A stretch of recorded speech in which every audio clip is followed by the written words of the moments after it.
What does the murder of a Saudi journalist in Turkey have to do with a war in Yemen? Lots of questions are still being asked about the death of Jamal Khashoggi, and now America and the UK are pushing for a 30-day ceasefire in Yemen. Now we want to see everybody around a peace table. The war has been raging there for nearly 4 years. Tens of thousands have died, and people are starving. So why are the two connected? Since Mr. Khashoggi's disappearance, there's been widespread condemnation of Saudi Arabia. It's clear they were involved in some way, but we still don't know who ordered his death, and his body still hasn't been found. International powers have been pressing for answers. Until then, the American and British response has been somewhat muted.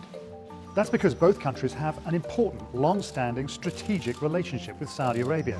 And that involves, among other things, selling the Saudis lots of expensive military equipment.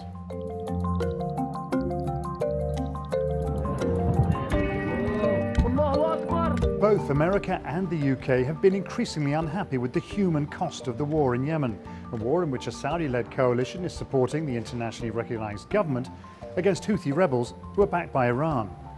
Mohammed bin Salman, Saudi Arabia's crown prince, is seen as the architect of that war, but he's suspected of playing a role in the murder of Jamal Khashoggi, so right now he's politically toxic.